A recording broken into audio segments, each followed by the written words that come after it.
The moment it happens, you don't see it coming. One day everything seems under control, and the next, something breaks.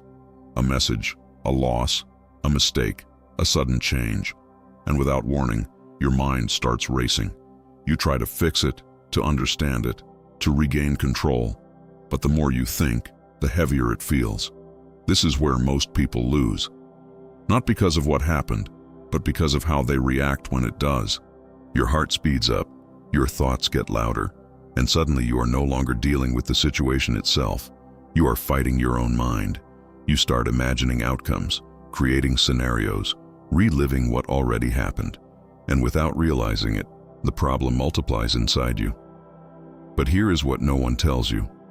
Difficult moments are not rare events. They are the rule. Life does not wait for you to be ready. It tests you when you are distracted, when you are tired, when you least expect it. This is exactly why the Stoics trained differently. They did not wait for chaos to arrive to figure out how to think. They prepared their minds before the storm. Because when everything falls apart, you do not rise to your expectations. You fall to your level of training. And right now there is a question you need to face. When things break around you, does your mind become your greatest ally or your biggest enemy? Because in the next moments, you are going to see something that changes everything. Not how to avoid difficult times, but how to think in a way that makes you stronger inside them. The moment everything falls apart, it never begins with a dramatic collapse. It begins quietly. A plan does not work. Someone disappoints you. A result does not come. You tell yourself it is nothing, that you can handle it, and you probably can. But then something else happens, and then something else, until what was once manageable starts to feel overwhelming. This is how pressure builds, not in one moment, but in layers. And the dangerous part is not the situation itself. It is what starts happening inside your mind while all of this unfolds. You begin to rush. You begin to anticipate. You try to solve everything at once. And without noticing, your thinking becomes reactive. You stop choosing your thoughts. Your thoughts start choosing you. This is where most people lose control. Not because they are weak, but because they were never taught how to remain steady when things go wrong. They were taught how to act when things go right. So when reality shifts, their mind follows the chaos. Epictetus warned about this in his teachings. He explained that it is not events that disturb us, but our judgments about them.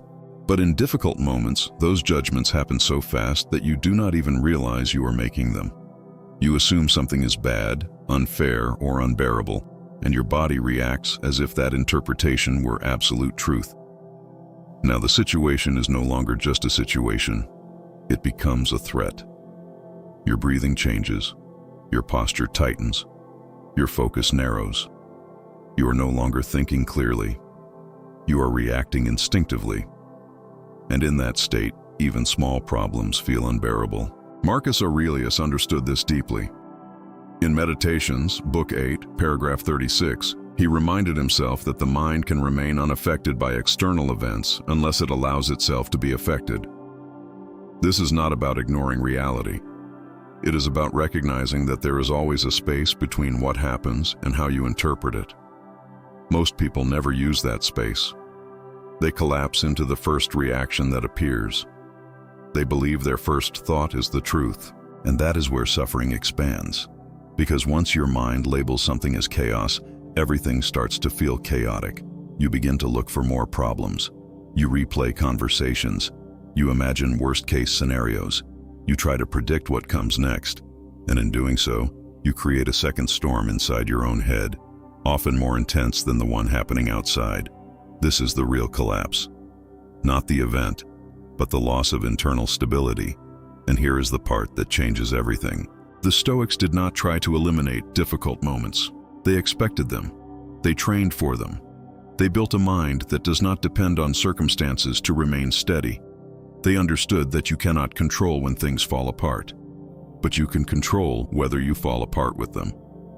When you truly accept that difficulty is part of life, something shifts. You stop resisting reality. You stop asking why this is happening to you. You stop expecting things to always go your way.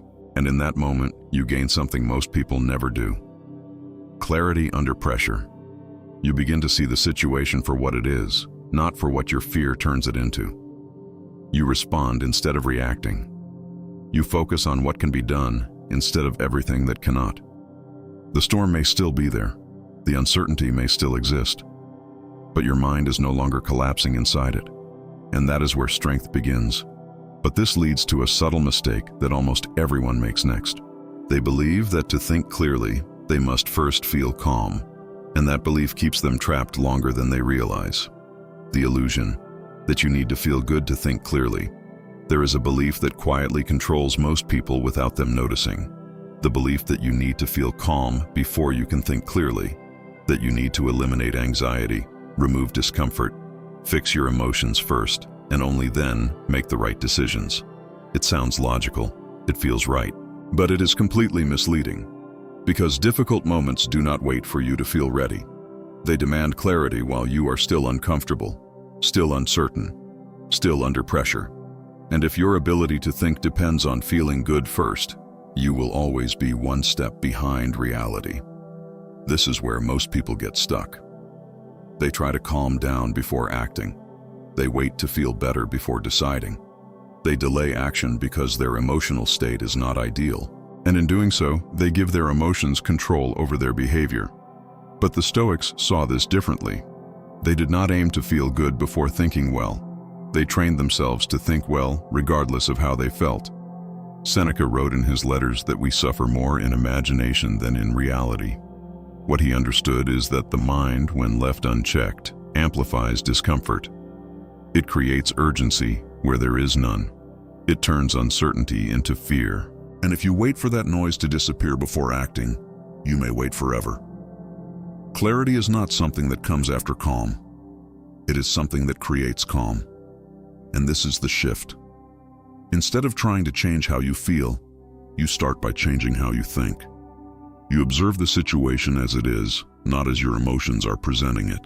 You focus on what is real, what is actionable, what is within your reach right now, even if your heart is racing, even if your thoughts feel loud, because emotions do not need to disappear for you to act with precision.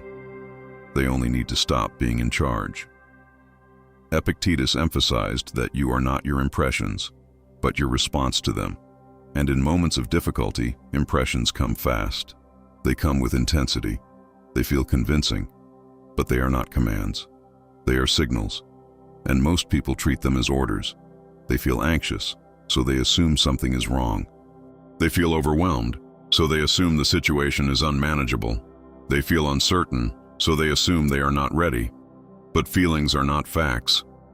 Marcus Aurelius reminded himself in Meditations, Book 6, paragraph 52, that if you are distressed by anything external, the pain is not due to the thing itself, but to your estimate of it. And this estimate can be changed, not by force, not by pretending, but by seeing clearly. When you stop waiting to feel good, you take back control of your timing. You stop delaying decisions. You stop feeding the emotional loop that keeps you stuck. You move forward while others are still trying to calm themselves down. And something unexpected happens. As your thinking becomes more grounded, your emotions begin to follow. Not instantly, but gradually. Because the mind takes cues from the direction you choose, not from the feelings you wait for. This is what makes the Stoic approach powerful. It does not depend on perfect conditions. It works in the middle of chaos. It allows you to act when action matters most, not when comfort finally arrives. And once you understand this, you start to see another hidden layer behind your discomfort, something deeper that has been shaping your reactions for a long time without you realizing it. Expectations you never questioned.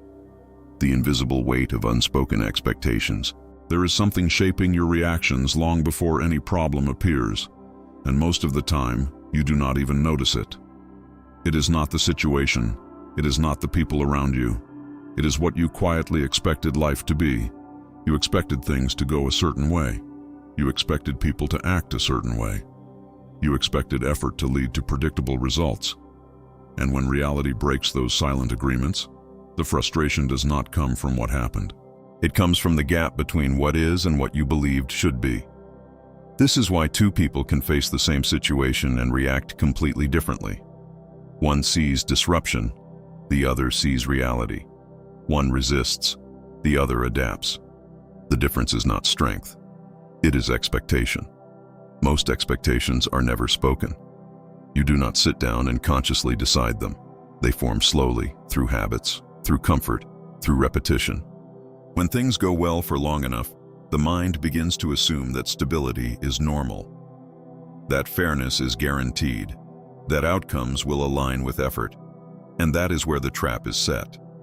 Because life does not operate on those terms. Epictetus made this clear in his teachings when he warned against attaching your peace to things outside your control. But what most people miss is how subtly this attachment begins. It starts with preference, then turns into expectation, and eventually becomes entitlement. You no longer hope things go your way. You assume they should, and when they do not, the reaction is immediate. Tension, frustration, resistance. Not because the situation is unbearable, but because it violated something you were holding on to without realizing it. Now the mind is no longer dealing with reality. It is fighting a version of reality that never existed. Seneca understood this deeply. He wrote about how we are more shaken by surprise than by hardship itself. It is not the weight of the event that breaks you. It is the shock of it not matching what you expected. This is why unexamined expectations are dangerous. They create a hidden standard that reality is constantly failing to meet. And every time that happens, you feel like something is wrong, like something is unfair, like something needs to be fixed immediately. But nothing is wrong. Reality is simply not aligned with the script you never realized you were following. Marcus Aurelius reminded himself in Meditations, Book 4, paragraph 49, that you should not be surprised by anything that happens, because everything that occurs has its roots in nature. This was not meant to remove emotion. It was meant to remove unnecessary shock. Because when you stop expecting life to behave a certain way, something powerful happens. You stop being caught off guard. You begin to see events as they are, not as violations of your expectations. You stop asking why this is happening to you and start asking what this requires from you. That shift alone removes a massive amount of internal pressure. You are no longer reacting to disappointment layered on top of reality. You are responding directly to reality itself. And in that space, your thinking becomes clearer. You no longer waste energy resisting what already happened. You focus on what can be done next. You adapt faster. You move with the situation instead of against it. This is what most people never realize. The pain they feel is often not from the event, but from the expectation that was broken. Remove the expectation, and the event becomes lighter. Not easy, not comfortable, but manageable. And once you start seeing this, another pattern begins to reveal itself. A pattern that quietly intensifies your suffering even when expectations are no longer the problem. The tendency to take everything personally. You care too much about what others think. There is a subtle habit that turns ordinary difficulties into something much heavier than they need to be. It is the habit of making everything about you. A delayed response feels like rejection. A criticism feels like an attack.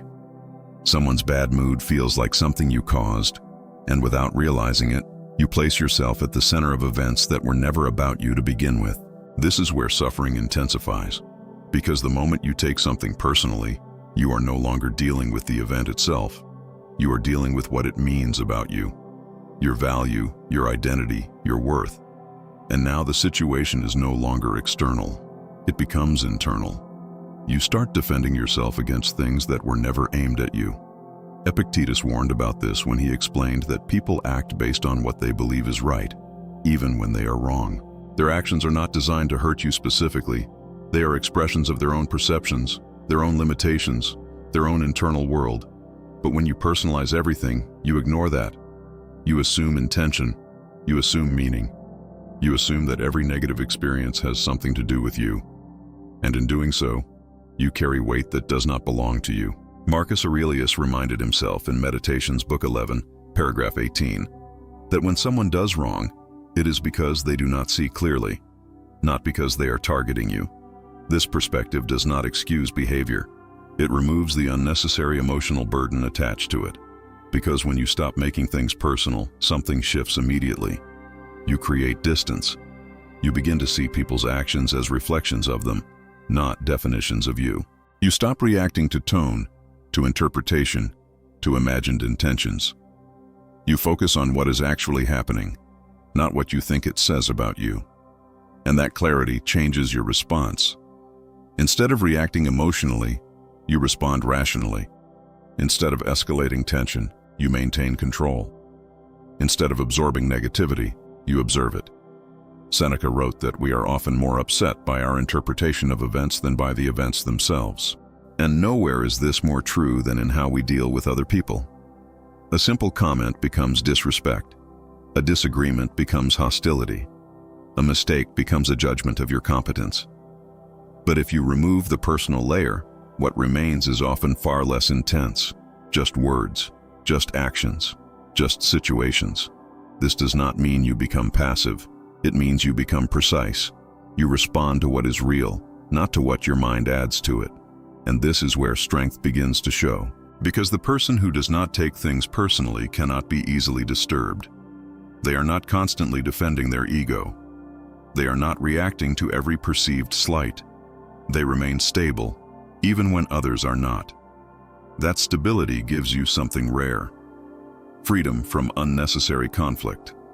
You choose when to engage. You choose how to respond. You are no longer pulled into emotional reactions that drain your energy and cloud your thinking.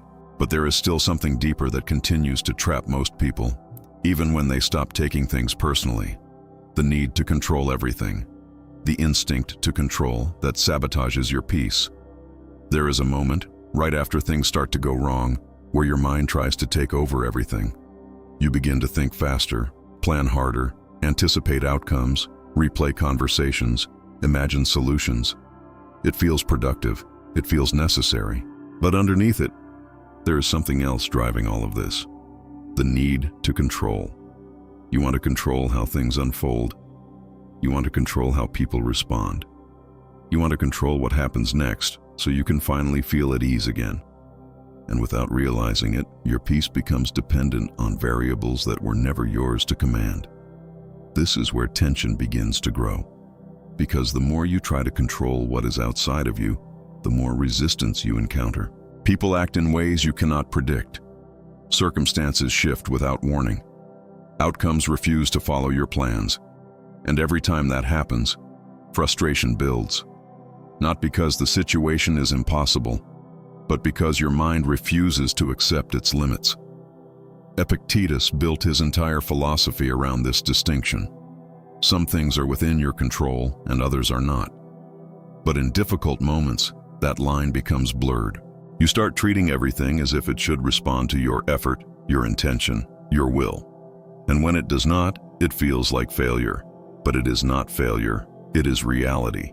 Marcus Aurelius reminded himself in Meditations, Book 5, paragraph 20, that you have power over your mind, not outside events.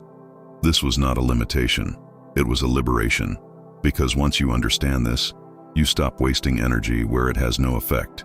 You begin to redirect your focus. Instead of trying to control outcomes, you control your preparation. Instead of trying to control people, you control your responses. Instead of trying to control the future, you control your actions in the present. And that shift changes everything. Because when your peace depends on what you can actually influence, it becomes stable. It no longer rises and falls with every external change. It is anchored in something that belongs to you. Seneca wrote that the more a person is disturbed by events, the more they reveal their dependence on them. Control creates attachment, and attachment creates vulnerability. The more you need things to go a certain way, the more fragile you become when they do not. This is why letting go of control does not weaken you. It strengthens you. It removes the illusion that you must manage everything. It frees your attention from impossible tasks. It allows you to act where action matters and accept where it does not. And something unexpected happens when you truly understand this. You become more effective. Because your energy is no longer scattered across things you cannot change. It is concentrated on what you can actually do. Your decisions become clearer. Your actions become sharper. Your mind becomes quieter. You stop reacting to uncertainty and start moving through it. This is what most people misunderstand. They think control brings peace. But control over the wrong things creates anxiety. Control over the right things creates stability. And the right things have always been the same. Your thoughts, your choices, your actions. Everything else is movement. And when you stop trying to control movement, you stop fighting reality itself. But even when you understand this, there is still one internal barrier that keeps people stuck. Something that makes emotions feel stronger than they actually are. The inability to separate what you feel from who you are. The difference between feeling an emotion and becoming it. There is a moment in every difficult situation where an emotion appears, and it feels so strong that it takes over everything. You feel anxious, and suddenly your entire reality feels unstable. You feel angry, and everything starts to look like a threat. You feel overwhelmed, and even simple decisions seem impossible. And without noticing, something subtle happens. You stop experiencing the emotion, and you start becoming it. This is one of the most dangerous shifts in the mind, because once you identify with what you feel, you lose distance, you lose perspective, you lose the ability to observe what is happening inside you. Now the emotion is no longer something passing through you. It becomes something defining you. Epictetus warned about this when he explained that impressions are not the same as judgments. An emotion can arise instantly, without your control. But what you do next, the meaning you give it, the way you respond to it, that is where your power lies. Most people skip that step. They feel something and immediately assume it is truth. If they feel fear, they believe something is wrong. If they feel anger, they believe something must be confronted. If they feel doubt, they believe they are not capable. But emotions are not conclusions. They are signals. Marcus Aurelius reminded himself in Meditations, Book 8, paragraph 47, that the mind has the ability to stand apart from itself and observe its own movements. This is not abstract philosophy. This is a practical skill, because the moment you can say, "I am feeling anxious," instead of "I am anxious," something changes. You create space, and in that space your mind regains control.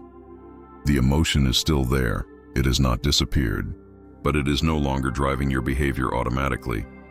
You can look at it, understand it, and decide how to respond to it. Seneca wrote that we are often carried away by the first impulse, and only later realize it was unnecessary. What he understood is that emotions move fast, but they do not have to move you with them. You can pause, and that pause is where strength begins. Because when you stop identifying with every emotion that appears, you stop being controlled by them. You stop reacting to every internal fluctuation. You stop letting temporary states define permanent actions. You become stable, even when your emotions are not. This does not mean you suppress what you feel. It means you do not surrender to it. You allow the emotion to exist without turning it into identity. You feel anger without becoming aggressive.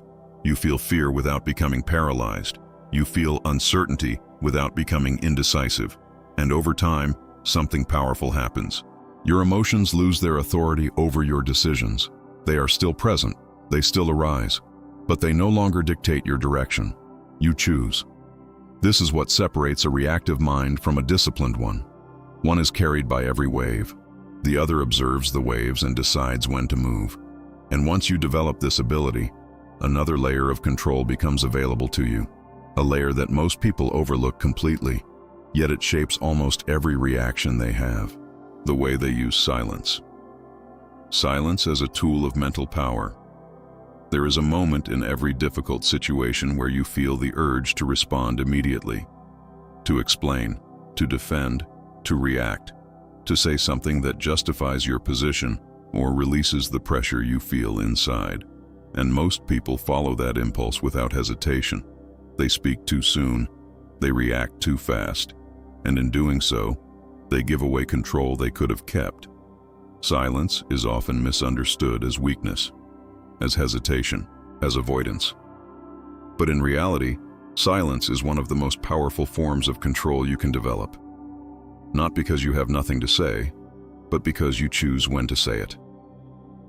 Epictetus advised that we should be more eager to listen than to speak, because speech often carries the weight of impulse. When emotions are high, words become weapons, not tools. They escalate situations, reveal insecurity, and create consequences that cannot be taken back. Most damage is not done in the event itself.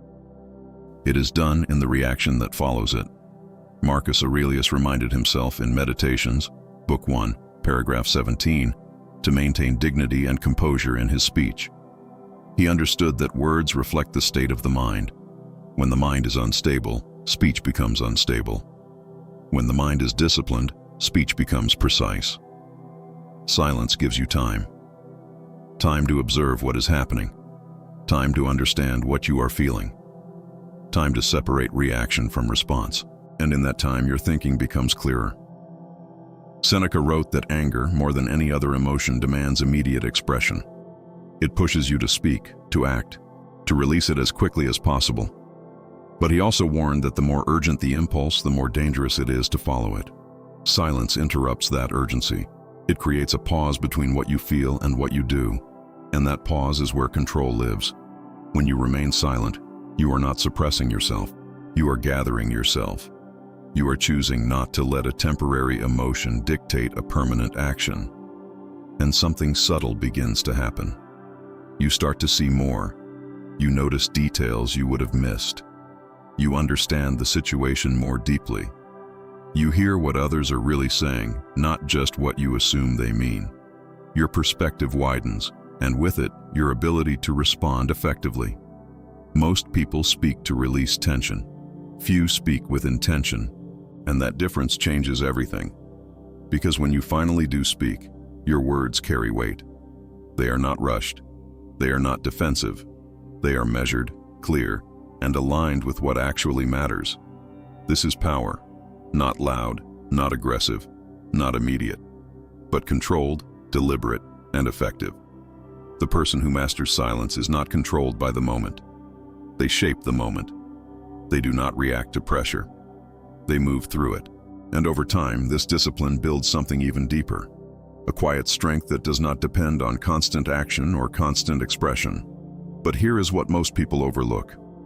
Silence is not only about what you say, it is also about how you train your mind when nothing significant is happening. Because the real strength is not built in the big moments, it is built in the small, almost invisible ones.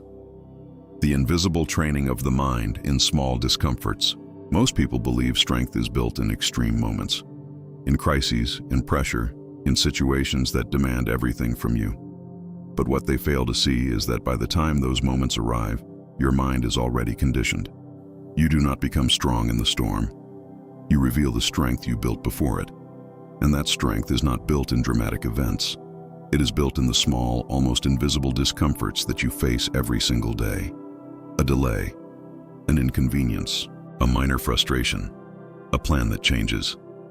A moment where things do not go exactly as you expected. These moments seem insignificant, easy to ignore, easy to justify reacting poorly to. But this is exactly where your training happens. Because every time you react impulsively to something small, you reinforce a pattern. You teach your mind that discomfort must be resisted, that frustration must be expressed, that things must go your way. And over time, that pattern becomes automatic. So when something bigger happens, your mind does not suddenly become disciplined. It follows the same pattern, just with more intensity. Epictetus emphasized that no great transformation happens suddenly. It is the result of repeated actions, repeated choices, repeated ways of thinking. What you practice in small moments becomes your default in large ones. Marcus Aurelius reminded himself in Meditations, Book 10, paragraph 11, that the obstacle in the path becomes the way. But what most people miss is that not all obstacles are dramatic. Many of them are subtle, quiet, almost unnoticeable. And those are the most important ones, because they are constant. You have dozens of opportunities every day to train your mind without realizing it. Moments where you can choose patience over irritation, clarity over reaction, control over impulse. And each time you make that choice, something changes internally. You become less reactive. You become more stable. You become more prepared. Seneca wrote that we should practice hardship while it is still easy, so that when it becomes real, it does not break us. He understood that waiting for difficult moments to build resilience is too late. Training must happen before the test. This is why small discomforts are not interruptions. They are opportunities. They are the gym where your mind develops strength. When you stop seeing them as annoyances and start seeing them as practice, your entire perspective shifts. You begin to welcome them, not because they are pleasant, but because they are useful. You start to notice your reactions more closely. You catch yourself before reacting automatically. You choose your response instead of being driven by impulse. And slowly, that discipline becomes natural, not forced, not artificial, but integrated into the way you think. So when a real challenge appears, something surprising happens. You do not panic. You do not feel overwhelmed in the same way, because your mind has already been trained to handle discomfort. It recognizes the pattern. It knows what to do. And that is what separates those who collapse under pressure from those who remain steady. Not talent, not luck, but preparation built in moments no one else pays attention to. And once you understand this, you begin to unlock something even more powerful, the ability to change the meaning of what is happening to you. Because the way you interpret a problem determines the power it has over you, the radical reinterpretation of problems. There is a moment right after something goes wrong where your mind rushes to define what just happened. It labels it as bad, unfair, unfortunate, a setback, a loss, and that label feels immediate, automatic, unquestionable. But what if that first interpretation is the very thing creating your suffering? Most people never question it. They assume that the meaning of an event is fixed, that a problem is inherently negative, that difficulty automatically equals disadvantage. But the Stoics saw something different. They understood that events do not carry meaning on their own. Meaning is assigned by the mind, and if the mind can assign it, the mind can also change it. This is where everything shifts. Marcus Aurelius wrote in Meditations, Book 4, paragraph 49, that if you are distressed by anything external, it is not the thing itself that disturbs you, but your judgment about it, and that judgment can be removed at any moment. Not ignored, not denied, removed. Because when something happens, there are always two layers, the event itself and the story you attach to it. Most people merge the two so quickly that they cannot tell the difference anymore. They experience the story as if it were reality. A failure becomes proof of incapacity. A rejection becomes proof of inadequacy. A delay becomes proof that things are not working out. And from that point on, their actions are guided by a distorted perception. They are no longer responding to the situation. They are responding to what they believe the situation means. Epictetus taught that when something happens, the first thing you should do is say to yourself, "This is only an impression, not the thing itself." This simple shift creates distance. It reminds you that your initial interpretation is not final. And in that space, you gain power. Because now you can choose. You can look at the same situation and ask a different question. Not why is this happening to me, but what can this be used for? Not what did I lose, but what does this demand from me now? This is not blind optimism. It is strategic thinking. Seneca wrote that a setback can either weaken you or train you, depending on how you approach it. The event does not decide that. You do. And once you begin to reinterpret problems this way, something changes immediately. The weight decreases, not because the situation becomes easier, but because it becomes useful. A difficult conversation becomes a chance to practice composure. A failure becomes feedback. An unexpected change becomes an opportunity to adapt faster than others. You stop being a victim of events and start becoming a strategist within them. And this is where most people fall behind. They spend their energy resisting what happened. They replay it, complain about it, wish it were different. And while they are stuck in that loop, the opportunity inside the problem passes unnoticed. Because every problem carries two possibilities. It can consume you, or it can refine you. And the deciding factor is not the problem itself. It is the meaning you assign to it in the first seconds after it appears. This is why the Stoics trained their perception so intensely. They knew that if they could control how they see things, they could control how they respond to them, and that response would determine everything that comes next. But even with this clarity, there is another trap that quietly limits most people in difficult moments: the tendency to overthink when action is needed. The danger of overthinking in critical moments. There is a point in every difficult situation where thinking stops helping and starts hurting. At first, your mind is trying to understand, to analyze, to find the best path forward. That is useful. That is necessary. But then something shifts. You keep thinking even after you already have enough information. You replay the same scenario. You revisit the same possibilities. You search for a perfect answer that removes all risk. And without realizing it, your thinking turns into a loop. Now you are not gaining clarity. You are losing it. Overthinking feels productive because it creates the illusion of control. It makes you believe that if you just think a little more, you will find certainty, that you will eliminate doubt, remove discomfort, guarantee the outcome. But reality does not work that way. There is always uncertainty. There is always risk. And the attempt to eliminate both is what keeps you stuck. Epictetus warned that the more you try to control what is uncertain, the more you lose control over what is certain. And in moments of pressure, what is certain is your ability to act.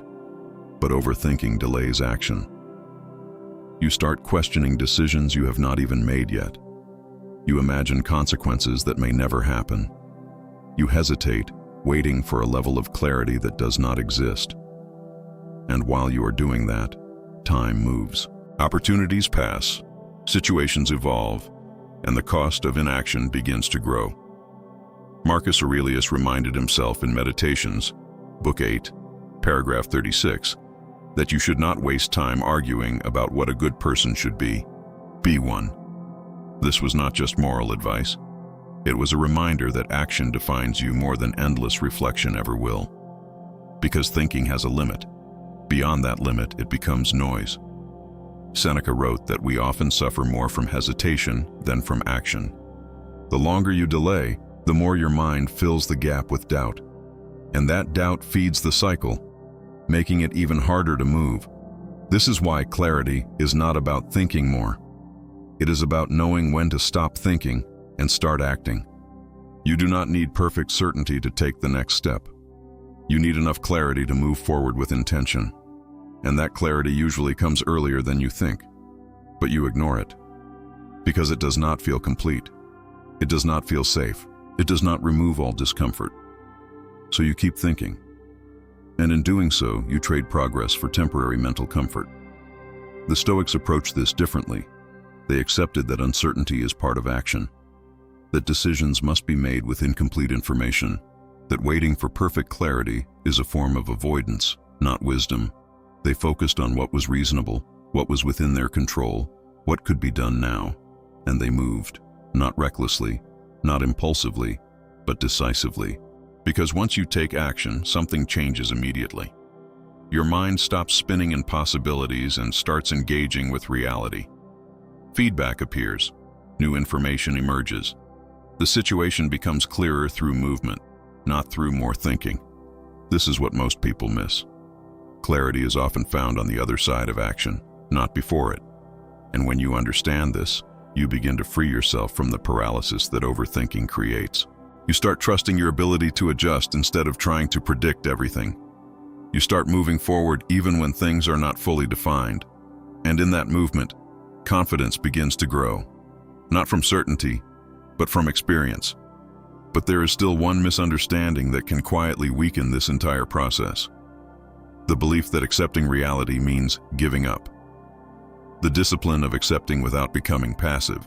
There is a misunderstanding that keeps many people stuck, even when they begin to think more clearly. The belief that acceptance means surrender. That if you accept what is happening, you are giving up, losing control, becoming passive in the face of difficulty. But this is not acceptance. This is resignation. And the Stoics rejected resignation completely. Acceptance is not about agreeing with what happens. It is about seeing it without distortion. It is about removing resistance to reality so that your energy is no longer wasted fighting what already exists. because the moment something happens, it is already real. No amount of frustration, denial, or resistance will undo it, and yet most people spend their time doing exactly that, arguing internally with what has already occurred, replaying it, rejecting it, wishing it were different. This creates a second layer of suffering, not from the event itself, but from the refusal to accept it. Epictetus taught that when you want events to happen as you wish, you will always be disturbed. But when you wish for events to happen as they do, your path becomes smoother. This does not mean you stop acting. It means you stop resisting the starting point, because you cannot act effectively against something you refuse to acknowledge. Marcus Aurelius reminded himself in Meditations, Book 6, paragraph 50, that the universe is change, and life is what your thoughts make of it. He did not try to control change. He aligned himself with it. That is what acceptance does. It aligns you with reality. And when you are aligned with reality, your actions become precise. You stop reacting emotionally to what you cannot change. You stop wasting energy on what is already decided. You focus entirely on what can still be influenced. This is where power returns, because acceptance clears your mind. It removes noise. It removes resistance. It removes the internal conflict that clouds your thinking. And in that clarity, you can see the situation as it is, not as you wish it were. And once you see clearly, you can act effectively. Seneca wrote that fate leads the willing and drags the unwilling. This is not about destiny. It is about resistance. The more you fight what is inevitable, the more painful the process becomes. The more you accept it, the more energy you have to move forward. Acceptance does not slow you down. It accelerates you, because you are no longer stuck in the past moment that already happened. You are fully present in the current moment where action is still possible. This is the discipline. To accept without collapsing. To acknowledge without surrendering your agency. To face reality without being defined by it.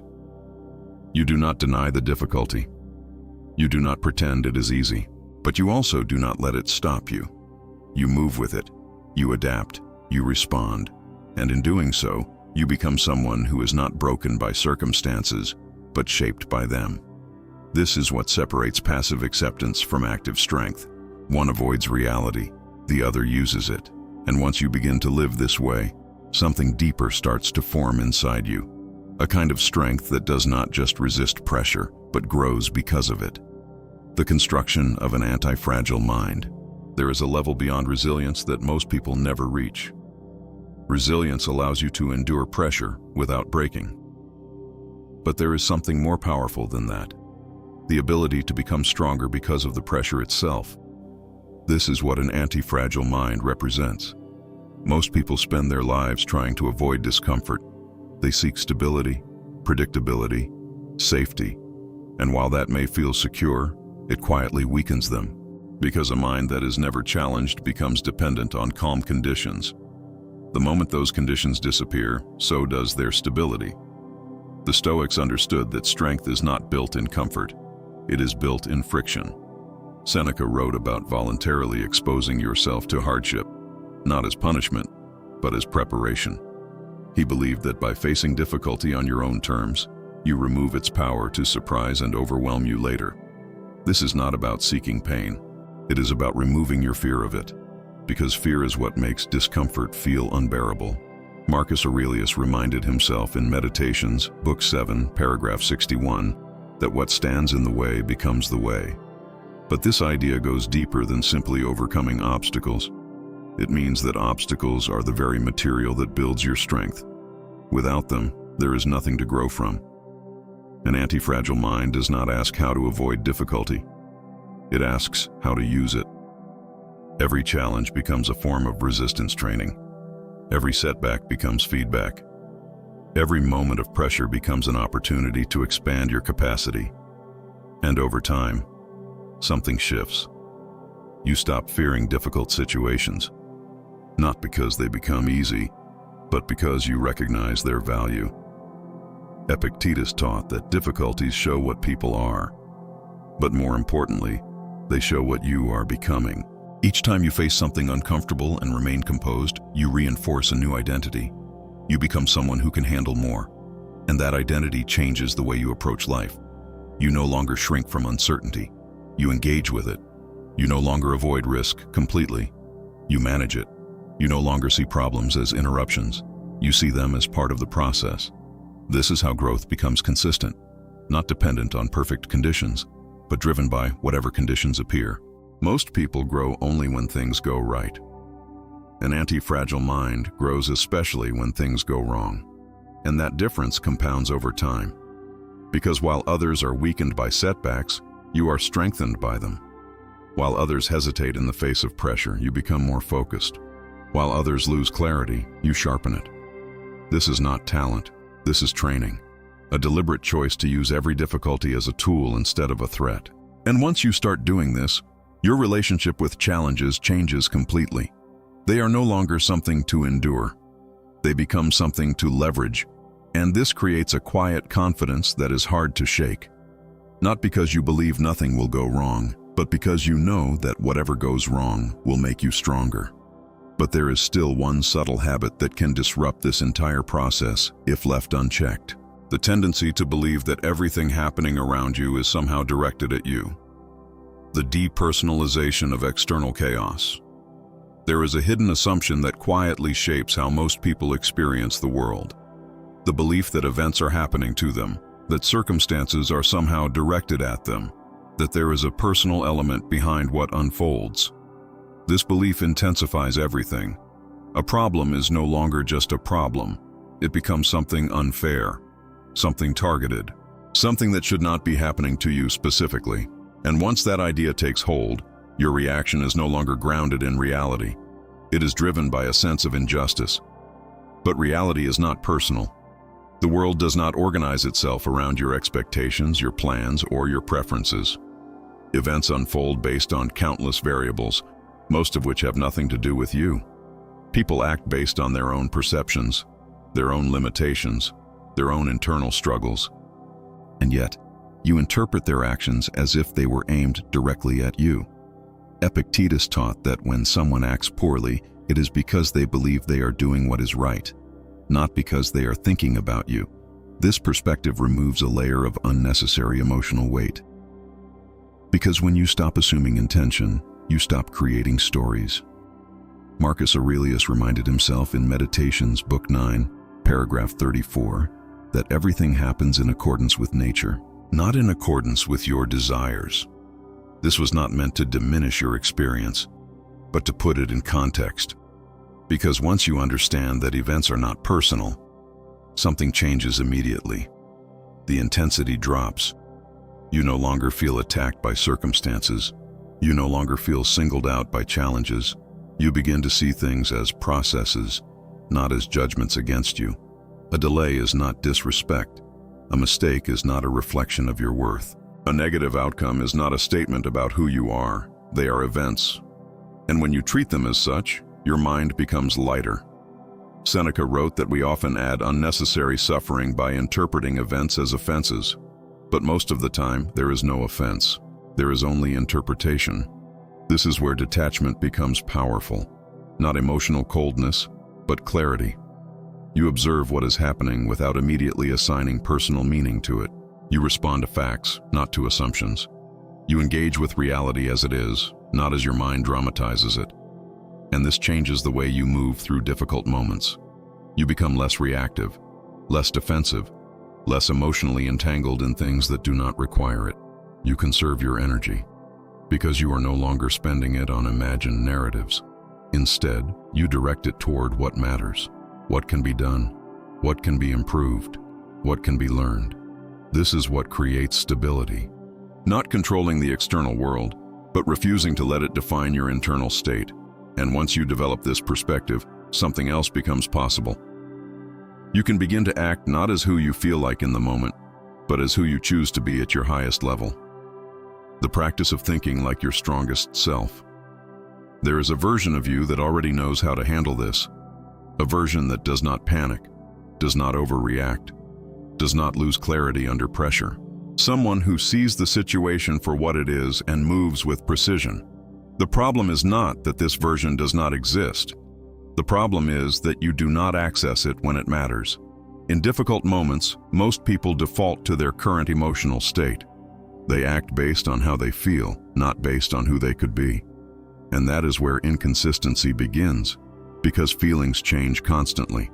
But identity, when chosen deliberately, can remain stable. The Stoics understood this deeply. They did not rely on mood to guide their actions. They relied on principles, on a clear idea of who they were trying to become, regardless of circumstances. Marcus Aurelius often reminded himself to act as a rational and disciplined human being, even when his emotions suggested otherwise. In Meditations, Book 3, Paragraph 4, he wrote about the importance of aligning actions with reason, not impulse. This is the shift. Instead of asking yourself, "What do I feel like doing right now?" you ask a different question. What would my strongest self do in this situation? And that question changes everything, because it immediately creates distance between you and your current emotional state. It forces you to step outside of impulse and into intention. It reminds you that you are not limited to your first reaction. You have a choice. Epictetus emphasized that you are always playing a role in life, whether you choose it consciously or not, and the goal is not to control the script, but to perform your role well. That means acting with integrity, with clarity, with discipline, even when the situation is difficult. Seneca wrote that we should live as if someone wise is always watching us, not out of fear, but as a standard, a reminder of the level we are capable of operating at. This is what this practice creates, a standard. You begin to define who you are, not by how you feel, but by how you choose to act. And once that standard is clear, your decisions become easier. Not because the situation is simple, but because your direction is. You know what alignment looks like. You know what discipline requires. You know what strength would do. And over time, something powerful happens. That version of you stops being an idea. It becomes your default. Because each time you choose to act as your strongest self, you reinforce that identity. You make it more real, more natural, more accessible. Until one day, you no longer need to ask the question. You simply respond that way. This is how consistency is built, not by eliminating difficulty, but by anchoring your behavior to something deeper than temporary emotions. You become someone who can be trusted, especially by yourself. And that self-trust changes how you face every challenge, because you are no longer hoping to react well. You expect to. But all of this leads to a final realization, one that ties everything together and defines what it truly means to think like a Stoic in difficult times. Becoming unshakable in an unstable world. The world is not going to slow down for you. It is not going to become more predictable, more fair, or more aligned with your expectations. If anything, it will continue to change, to challenge, to test you in ways you cannot fully anticipate. And this is where most people keep searching for the wrong solution. They try to organize the external world so they can finally feel stable inside. They wait for the right moment, the right conditions, the absence of problems. They believe that peace will come when everything around them is finally under control. But that moment never arrives, because stability was never meant to come from the outside. The Stoics understood something that most people spend their entire lives avoiding. You cannot build a calm life by controlling chaos. You build a calm mind that can exist within chaos. And once you understand this, everything changes. You stop negotiating with reality. You stop expecting life to behave differently. You stop depending on outcomes to define your state. Instead, you build something internal that does not move as easily. Marcus Aurelius reminded himself in Meditations, Book 4, Paragraph 3, that you have the power to withdraw into yourself at any moment. Not to escape the world, but to find stability within it. A place where your thoughts are clear, your reactions are controlled, and your perspective remains grounded. This is what it means to become unshakable. Not emotionless, not indifferent, but steady. You still feel pressure. You still face uncertainty. You still encounter difficulty. But those things no longer define you. They no longer control your thinking. They no longer dictate your actions, because your foundation is no longer external. Epictetus taught that true freedom comes from focusing only on what is within your control, not as a limitation, but as a strategy. Because when your energy is directed inward, toward your thoughts, your choices, your responses, You become independent from the instability around you. Seneca wrote that a person who has trained their mind can carry their peace anywhere, not because the world is peaceful, but because they are. And this is the final shift. You stop trying to create a life without problems. You start becoming someone who is not defined by them. You do not need certainty to move forward. You do not need comfort to think clearly. You do not need control over everything to remain stable. You need discipline. You need awareness. You need the ability to see things as they are and respond with intention. And once you build that, something powerful happens. The same situations that once overwhelmed you no longer have the same effect. The same pressures that once broke your focus no longer shake your clarity. The same uncertainty that once created fear no longer stops your movement. Not because the world changed, because you did. This is what it means to think like a Stoic in difficult times, not to avoid the storm, but to become someone who can stand in it without losing direction. And when you reach that point, you realize something that most people never fully understand. Strength is not about controlling what happens. It is about controlling who you are, no matter what happens.